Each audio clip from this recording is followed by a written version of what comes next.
Crazy HOA lady tries to control my farmhouse, but I'm not even in her HOA. Sounds unbelievable, right? But the day I moved into my dream farmhouse, my peaceful life turned upside down. She came storming up my driveway, waving papers, screaming that what I was doing was illegal. The cops were called, neighbors gathered around. And I was left standing there, wondering, how far would this woman go to control land that wasn't even hers? And what happened next shocked everyone. Welcome back to HOA Max Stories, friends. My name is John. I'm a simple guy living on a farmhouse just outside town.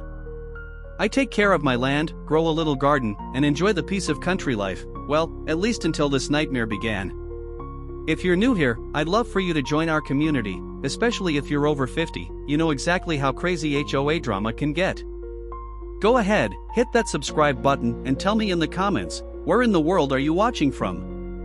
Alright, let's dive into this story. I had just finished telling you who I was, a simple man who finally found peace in his farmhouse, but let me take you back to the very first morning when all of this truly began. The sun was rising slow, the kind of golden light that makes everything look calm and perfect. I remember stepping out with my coffee mug in one hand and my old pipe in the other. The cool breeze, the smell of fresh grass, it felt like heaven. I sat on the porch, leaned back, and thought to myself, this is the life I always wanted. No traffic noise, no crowded neighborhoods, no one telling me what to do. Just freedom. But peace never lasts long, not when a crazy HOA lady is about to enter your life. I heard the sound of tires on gravel. At first, I thought it was a delivery truck or maybe a neighbor coming to say hello. But instead, I saw her, this woman in a bright red blouse, stomping out of her SUV like she owned the entire county. Her hair was short, stiff, and her face, red with anger even before she opened her mouth. She came storming right up to me, waving papers in her hand like they were the holy law. And then, she screamed. "You can't do this here. This is illegal." I blinked, still half in my morning piece. I calmly tapped my pipe and said, "Ma'am, good morning to you too. What exactly are you talking about?" Her eyes narrowed like I was mocking her. She held up the papers to my face and shouted, "These are HOA regulations. No livestock. No trucks parked overnight. No smoking outside the house. You're breaking every rule." I took a slow sip of my coffee and gave her a little smile. "That's interesting," I said. "Because I'm not in your HOA." The words hit her like a stone. For a moment she froze, as if no one had ever dared to say that to her. Then her voice grew louder, sharper. "Every property on this road is under our HOA. You can't escape it. You're a lawbreaker." I stood up, tall and calm. "Ma'am," I said, "I bought this farmhouse free and clear. My land is not, and never was, part of your HOA." But reason didn't matter to her. She stomped her foot like a child and pointed that paper at me again. "I will call the police. I will report you. You think you're special? You're not." Imagine this, first week in my dream home, and I already had a stranger threatening me with rules that didn't apply to me. I wanted to laugh, but I also felt a chill. This woman wasn't just nosy. She was dangerous in her own way. She stormed back to her car, slammed the door, and drove off so fast dust filled my driveway. I stood there, pipe in one hand, coffee in the other, wondering, what in the world did I just get myself into? That night, I told myself it was over. Maybe she was just having a bad day. Maybe she'd calm down. But oh no, this was only the beginning. The very next morning, she came back. Same SUV. Same red blouse. This time, she brought her phone and started taking pictures of my barn, my truck, even the flowers I had planted. She yelled across the yard, "I'm gathering evidence. You'll regret this." I asked her, "Evidence for what? I'm not under your HOA." But she didn't listen. She just kept clicking photos like some kind of self-declared cop. I called out, "Ma'am, please step off my property." But she ignored me, muttering about rules and fines and punishments. Neighbors started noticing. They slowed their cars when they drove by, staring at this woman on my driveway. I could feel eyes on me, whispers beginning. It was humiliating. I was the new guy, and she was already painting me as some criminal. By the third day, I realized this wasn't going to stop. She came again, this time pounding on my door. When I opened it, she shoved her phone in my face, showing me photos of my own yard. See this? You're in violation.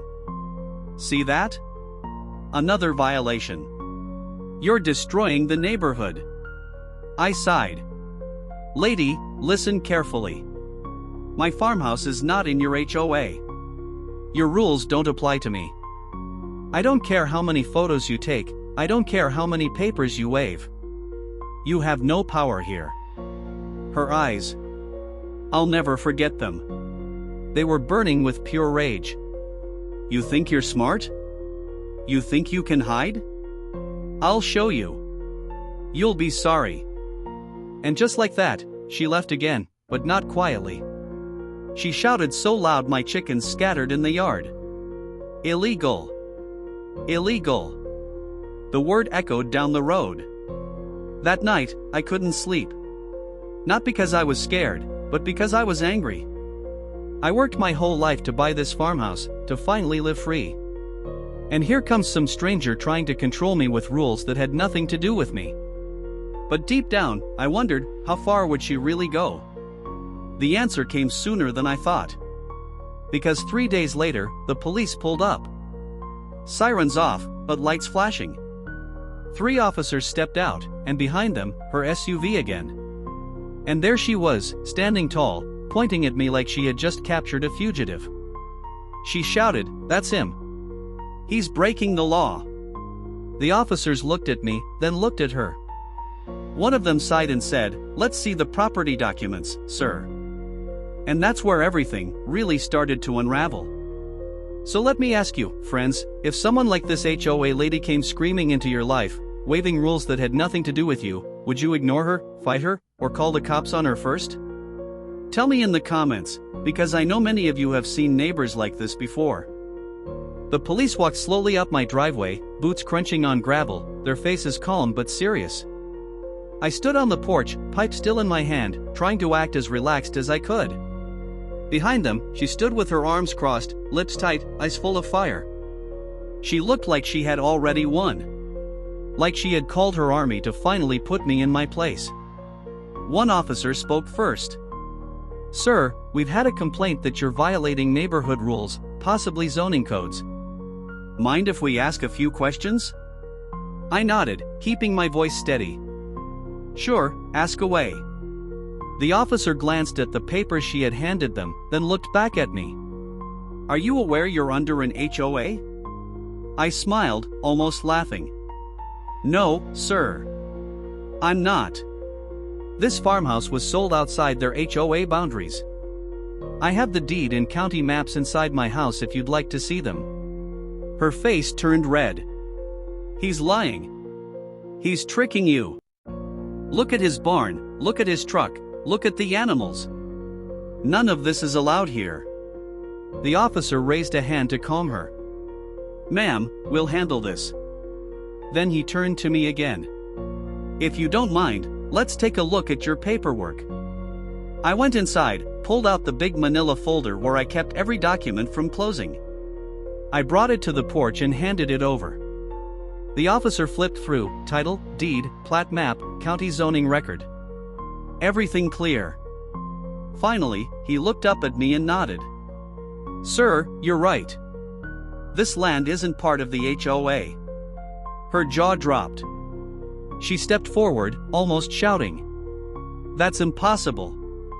Every property here belongs to us. He's cheating. He's..." The officer cut her off. "Ma'am, calm down. This property is not under your authority. He's within his rights." Her face twisted like she'd swallowed something bitter. She stomped her foot, pointing at me like a villain in a play.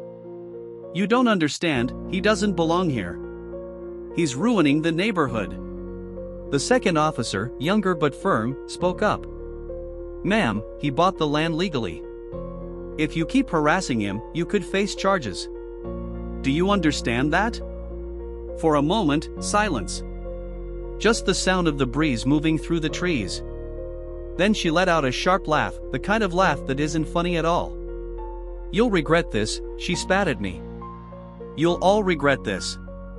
She stormed back to her SUV, slammed the door so hard it shook, and tore down the road in a cloud of dust. The officers gave me a look. Sorry about that, sir. We get calls like this sometimes. Some HOA folks take things a little too far. I thanked them, shook their hands, and they left. But as I watched their cars disappear, a thought settled heavy in my mind. She wasn't done. I could see it in her eyes. She wasn't the kind of person who let things go. And I was right. The very next week, she was back. But this time, she didn't come alone.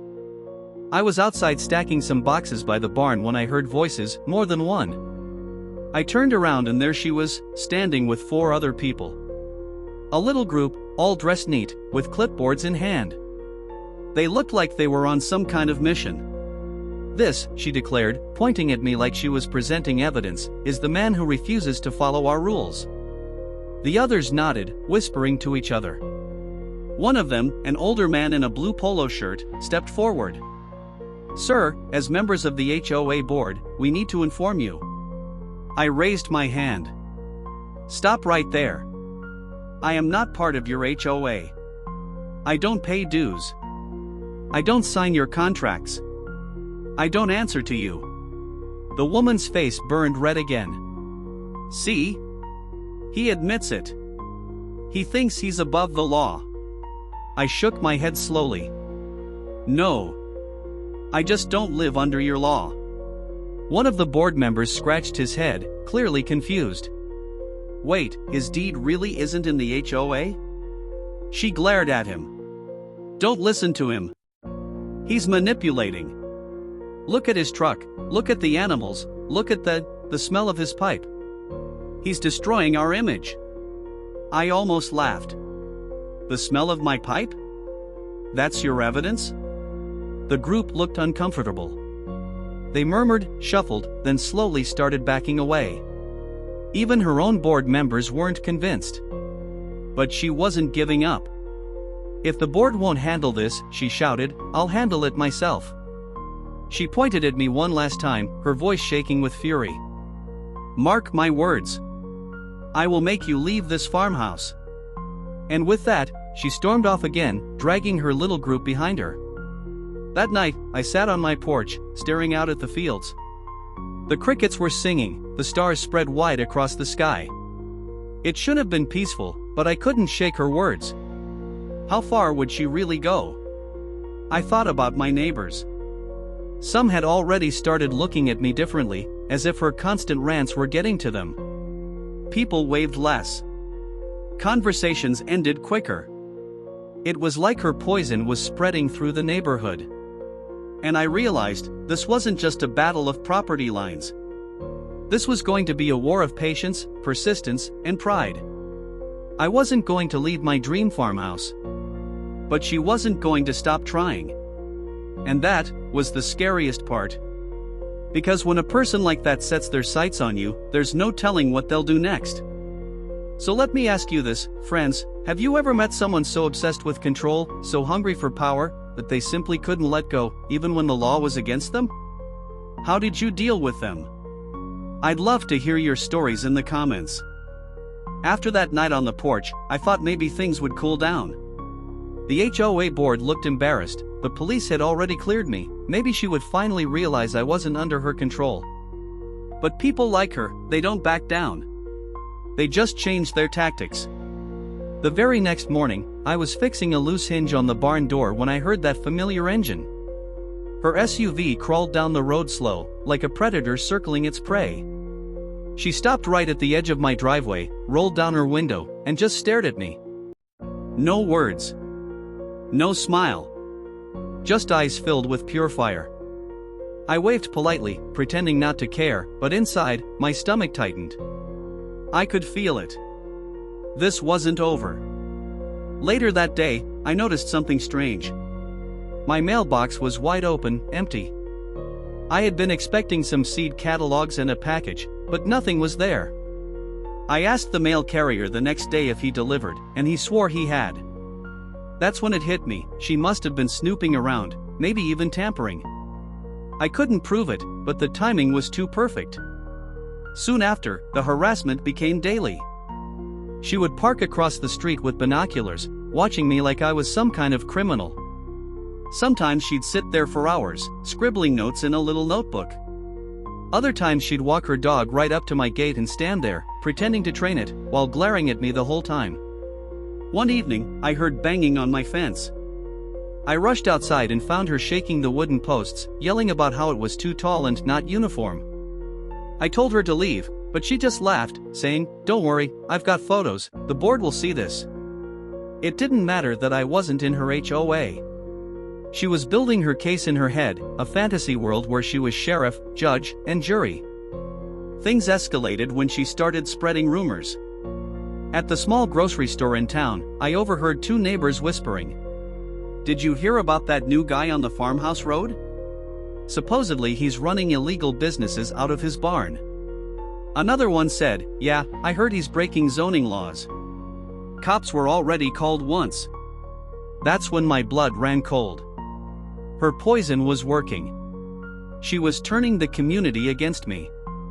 I started noticing fewer waves, fewer friendly chats. Even the guy who sold me feed at the supply store looked at me with hesitation, like maybe I was trouble. All because of her lies. One night, I was sitting on the porch when headlights came up my driveway. I stood, heart pounding, thinking it was her again. But it wasn't. It was two young deputies. They stepped out, hands on their belts.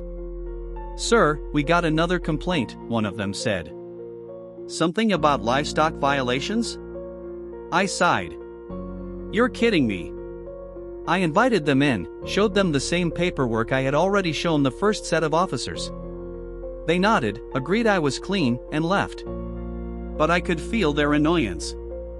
They didn't want to keep coming out here. And the more calls she made, the more I looked like a problem in their system. She knew exactly what she was doing. The breaking point came a few days later. I was outside feeding my chickens when I heard shouting. She was standing at the gate again, this time with her phone camera pointed right at me. "You're going down," she screamed. "Everyone will see what kind of person you really are." I told her firmly to leave. She didn't. Instead, she walked right up to the gate, grabbed the chain, and started rattling it so hard the hinges groaned. Her face was twisted, her eyes wild. For a moment, I truly thought she might climb over. That's when I pulled out my own phone and started recording her. "Ma'am," I said loudly, "you're trespassing. You need to leave right now." The moment she saw my camera pointed back at her, she froze. Her voice cracked. You can't record me." "Oh yes I can," I replied. "And the cops will see this too." Her mask slipped. For the first time, I saw fear in her eyes. She turned quick, ran back to her SUV, and sped off. But even as the dust rose behind her, I knew it wasn't finished. If anything, this war was only heating up. That night, I couldn't sleep. I kept replaying her face, her words, her threats. I realized something terrifying. If she couldn't beat me with rules, or with the board, or even with the cops, what would she try next? Would she come onto my land at night? Would she damage my property? Could she actually convince enough neighbors to gang up against me? I locked my doors tighter, checked my fences twice, and even set up a few old trail cameras around the yard. Not because I was scared of her winning, but because I didn't trust how far she'd go to try. The farmhouse, my dream place, still stood tall and peaceful under the moonlight. But it didn't feel the same anymore. The quiet wasn't relaxing now, it was heavy. Like the silence before a storm. And deep down, I knew, the storm was coming. So let me ask you, friends, if you were in my shoes, would you confront a neighbor like this head-on, recording every move, or would you try to stay invisible, hoping they'd get tired and give up? What would you do? Share your thoughts below, because I'm curious how many of you have ever faced someone who simply wouldn't stop. I thought things couldn't get any worse after catching her shaking my gate like a madwoman, but I was wrong. That was only the beginning of her desperation. The very next week, I noticed something strange again. A white envelope taped to my front door. No stamp, no postmark. Just bold black letters, cease and desist. I tore it open and laughed out loud.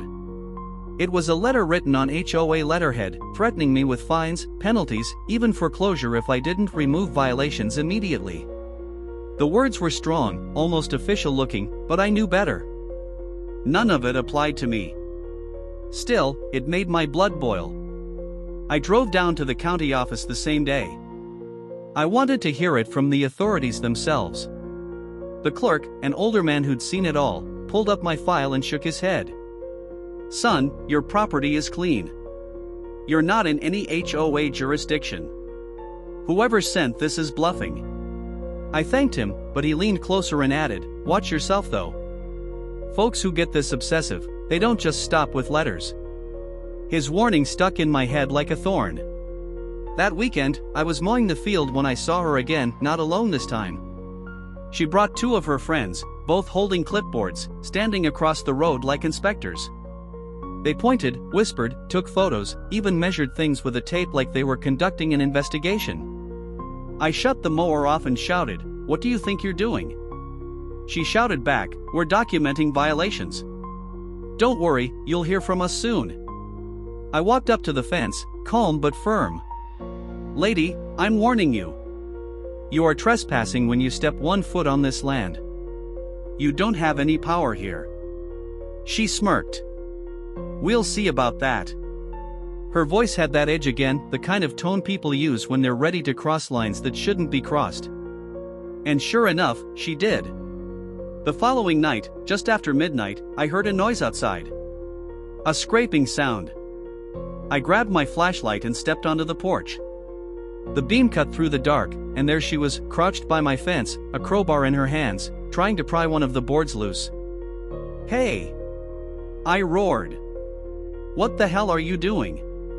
She froze like a deer caught in headlights, then bolted for her SUV. She sped off so fast I couldn't even catch the plate number. My heart hammered in my chest. This wasn't harassment anymore. This was vandalism. I called the sheriff that night. They came out, looked at the damage, wrote a report. But I could see it on their faces, they were tired of this drama. They told me, "We'll keep an eye on things, but unless you catch her on camera, it's just your word against hers." That's when I decided to get serious. The very next day, I went into town and bought a full set of security cameras.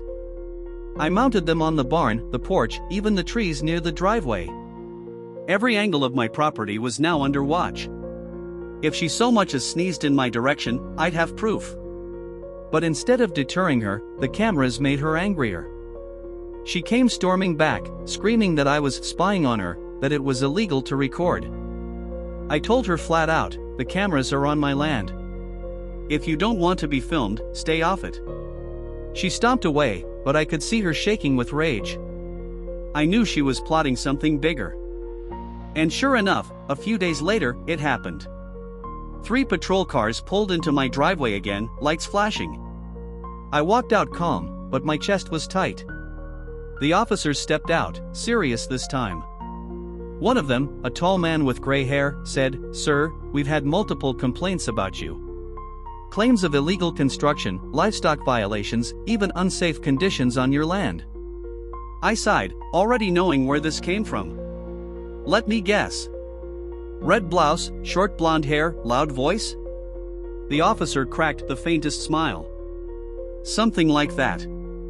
I invited them in, showed every bit of paperwork again, even walked them around the property to prove everything was safe and legal. They nodded, wrote a report, and told me I was clean again. But as they left, the officer leaned in close. "Word of advice, son. Document everything. This lady isn't gonna stop." And he was right. Because while the cops were leaving, I saw her at the end of the road, sitting in her SUV, filming with her phone. Her face looked twisted, triumphant, like she was waiting for me to crack. I didn't crack. Not yet. But inside, I was boiling. This was my dream farmhouse. My escape from the city. My sanctuary. And here I was, living like a prisoner, with cameras guarding me and cops stopping by every week because of some power-hungry neighbor who had no authority over me. The worst part? I could feel the neighborhood turning colder. People whispered when I passed. Some avoided me at the store. A man even told me, "Look, I don't know what's going on, but maybe you should just move. It'd be easier for everyone." That cut deep. Because that's what she wanted. She wanted me gone. But I wasn't leaving. Not now. Not ever. And as I sat on my porch that night, pipe in hand, cameras blinking around me, I swore to myself, if she wanted a war, I'd give her one. So let me ask you, friends, if you were in my place, would you stand your ground no matter what, or would you pack up and leave just to get peace back? I'm curious, because some folks think freedom is worth fighting for, while others say it's better to walk away. What do you think? It felt like the air in the neighborhood had changed. Every time I stepped outside, I felt eyes on me. Neighbors who once waved now turned their heads. Even the postman barely stopped to say hello anymore. The poison she was spreading was working, and I knew it was only a matter of time before she made her biggest move yet. And that move came one morning when I was loading some boxes into the back of my truck. I heard the familiar roar of her SUV, but this time, it wasn't just her. She came with backup. Not just one or two, but the entire HOA board. 5 people in total, walking up like they were marching into battle. Behind them, several neighbors had gathered at the end of the road, curious to see what the commotion was about. And then, the police showed up too. 3 cruisers, pulling in one after another, lights flashing in the daylight. It looked like a small parade, except I was the one they had all come to see. She stepped forward first, voice shaking with fury but loud enough for the whole block to hear. "This man is breaking every HOA rule we have. He's destroying our community, lowering property values, making a mockery of the neighborhood." Her finger shot out toward me like a dagger. The crowd behind her murmured, some nodding, some looking uncomfortable. I stood tall, calm, pipe in my hand, and said, "I'll say it again. I am not part of your HOA. Your rules don't apply to me. Not now, not ever." The officers looked between us. One of them, the same gray-haired one who'd been to my property before, raised his voice. "We've checked this man's deed. His land is outside your HOA jurisdiction. You all know this." But she wasn't giving up. Her face twisted with rage as she shouted, "That's not true. He's lying. Look at this barn. Look at that truck. Look at his fence. None of this would be allowed if he were part of us. He's trying to get away with it." The crowd shifted, whispers running through them like ripples in water. I could feel my heart pounding, but I kept my voice steady. "Folks, I bought this land fair and square. The county records are clear. I am not under her control. And the police here can back me up." The gray-haired officer turned to the crowd. "He's telling the truth. We've confirmed it." For a moment, silence. The kind of silence where you could hear the wind move through the grass. And then, she snapped. She rushed forward, her face red, eyes wild, screaming at the top of her lungs. "Illegal. This is illegal. He doesn't belong here." She grabbed the gate, shaking it violently, the metal rattling so loud it echoed down the road. Neighbors gasped. The board members tried to calm her, but she was beyond control. She screamed like a banshee, her voice breaking, her finger jabbing through the air like she was casting curses. One officer stepped in front of me, his hand on her shoulder.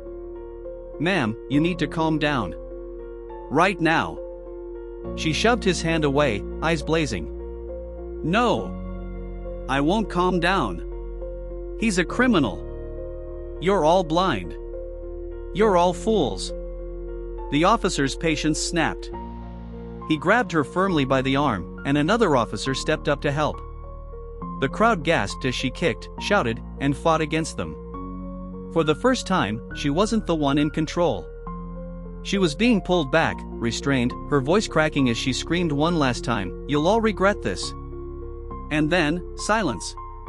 The officers led her to her SUV, told her to leave immediately or face arrest. The crowd stood frozen, staring. I looked around, meeting the eyes of the neighbors who had doubted me. Some looked ashamed. Some looked embarrassed. A few even gave me small nods, as if finally realizing the truth. I stood tall, pipe smoke curling in the air, and said in a steady voice, "This farmhouse is my dream. No board, no neighbor, no screaming woman is ever going to take that away." The officers cleared the driveway, the board members slipped away quietly, and one by one, the neighbors dispersed. The storm that had been building for weeks finally broke, and she had been the one swept away by it. But even as I watched her car disappear down the road, I knew this wasn't truly the end. People like her don't just stop. They retreat, they plan, they wait for another chance. That night, I sat on my porch again, the crickets singing, the stars bright above me. My land was peaceful once more. But the memory of her face, twisted with rage, haunted me. I wondered, what would her next move be? Would she come back in secret, try something even darker? Would she convince new neighbors to join her crusade? Or would this truly be the end of her madness? Only time would tell. So let me ask you, friends, if you saw your neighbor dragged away screaming by the police, would you feel safe at last, or would you still be watching your back every night, waiting for them to return? Drop your thoughts in the comments, because I know many of you have lived through battles with people who just don't quit. For a few days after that scene with the police, the road outside my farmhouse was quiet. Too quiet. No SUV idling across the street, no shouting through the fence, no papers taped to my door. For the first time in weeks, I could drink my morning coffee without hearing her voice in my head. But deep down, I knew that kind of peace never lasts. People like her don't just disappear. They regroup. They gather strength. They come back harder. And she did. It was a Saturday afternoon. I was stacking hay near the barn when I heard the sound of multiple engines rumbling down the road. I looked up, and my stomach dropped. A convoy of cars pulled up near my gate. Her SUV in front, and behind her, 4 other vehicles. Doors opened, and out stepped nearly the entire HOA board. Men in polos, women in blazers, clipboards in hand. It looked like an army. She marched forward first, her face twisted in a smug grin. "We've had enough," she shouted. "You're not going to destroy this neighborhood any longer." The board members stood in a line behind her like soldiers, though I could see doubt in some of their eyes. They weren't shouting, they were following her lead, but not all of them looked sure about it. I leaned against my truck, arms crossed, calm but burning inside. "I told you before. I'm not in your HOA. You don't get to tell me how to live on my land." She waved a folder in the air. "We have signatures now. The board is united. And we demand you remove your truck, your animals, your fence, or we will sue you." The neighbors had gathered again at the end of the road, watching like it was theater. I could see them whispering, pointing, waiting to see what would happen. I stepped forward slowly, pipe in one hand, voice steady but sharp. "Sue me for what? For living free on my land? For not being part of your little club?" Her smile faltered, but she pressed on. "You can't hide forever. We'll take this to court. You'll lose everything." I opened the folder I had been carrying with me for weeks, my deed, my county maps, my legal papers, and held them high. "Here's the truth. My farmhouse is outside your HOA lines. Every lawyer, every officer, every clerk at the county says the same thing. You don't own me. You don't control me." One of the board members stepped forward, his voice quiet but firm. She told us all properties here were under the HOA. "She lied," I said, locking eyes with him. "And you all followed." The man looked at the folder in her hands, then at mine. Slowly, he lowered his clipboard. Another woman on the board shifted uncomfortably, clearly realizing she had been dragged into something bigger than she signed up for. Her face turned red again. She spun on them, screaming, "Don't you dare abandon me." He's a liar. A cheat. If you don't stand with me, you're traitors to this community. But it was too late. One by one, the board members stepped back. They weren't ready to fight her battle anymore. She whipped back toward me, shaking with fury. You think this is over? You think you've won? I didn't raise my voice. I just said, it was over the moment you tried to control land that was never yours. The crowd murmured louder now. Some neighbors nodded, some clapped quietly. A few even called out, "Leave him alone." For the first time, I wasn't standing alone. Her eyes darted from me to the neighbors, then back again. I could see it, the cracks forming, the power slipping from her hands. She screamed one last time, "This isn't the end," and stormed back to her SUV. Tires screeched, dust flew, and she was gone. The board members looked embarrassed, muttered apologies, and quietly walked back to their cars. The neighbors slowly drifted away. And I stood there in my driveway, exhausted but victorious. But even in victory, my mind wasn't settled. I knew she'd come back. Maybe not tomorrow, maybe not next week, but people like her don't just vanish. They wait. They scheme. They find new ways to make trouble.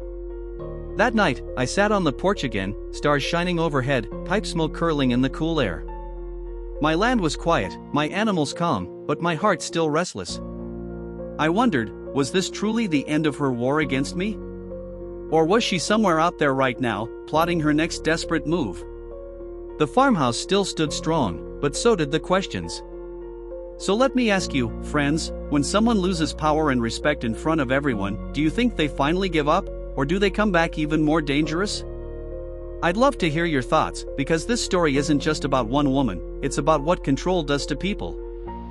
For a few days after the board fell apart and she sped away in fury, the road outside my farmhouse felt lighter. The silence wasn't heavy anymore, it was peaceful again. I could walk out in the morning with my coffee, sit on the porch with my pipe, and breathe without feeling eyes burning into me. But still, every creak of a branch, every pair of headlights at night, made me wonder if she was coming back. Then one evening, just before sunset, it happened. I was fixing the latch on the barn when I saw her SUV creeping slowly down the road. My chest tightened.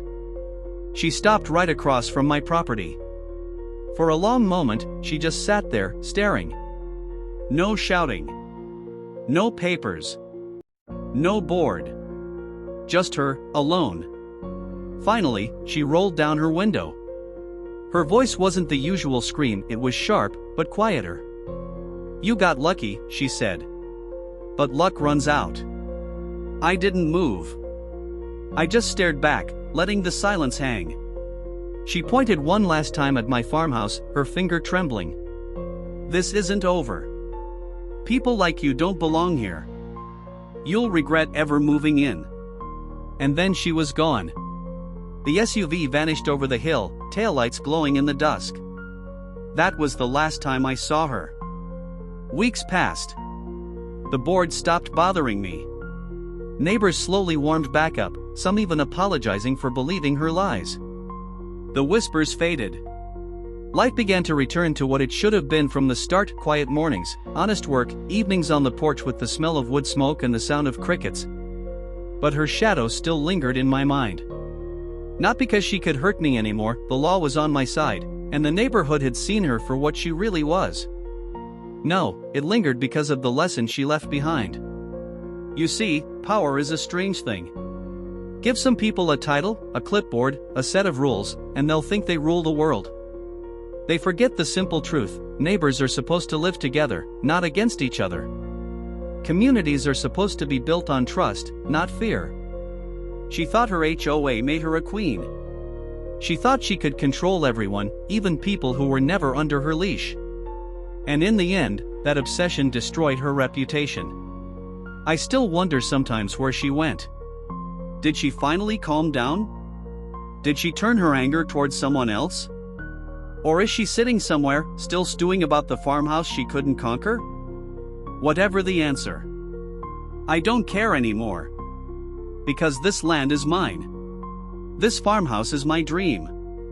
And I'll never let anyone, not a neighbor, not a board, not even a screaming woman with an army behind her, take it away. Sometimes, when I sit on the porch at night, I replay the whole story in my head. The shouting. The police. The crowds. Her face twisted with rage. And then I look out at the fields, the fence, the barn, all standing strong. It makes me smile.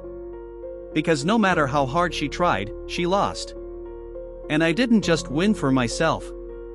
I won for anyone who's ever been bullied by an HOA. For anyone who's ever felt cornered by neighbors who think they hold power over your life. For everyone who's dreamed of freedom, only to have someone knock at the door and try to take it away. This farmhouse isn't just wood and nails and land. It's proof that standing your ground matters. Proof that bullies only win when we let them. Proof that peace is worth fighting for. And as long as I live here, as long as I wake up to the sunrise over these fields, I'll carry that lesson with me. So let me ask you one last time, friends, if you had the chance to live free on your dreamland, but someone tried to take that freedom away, would you fight with everything you had, or would you walk away just to keep the peace? I'd love to hear your answer, because for me, the fight was worth every second.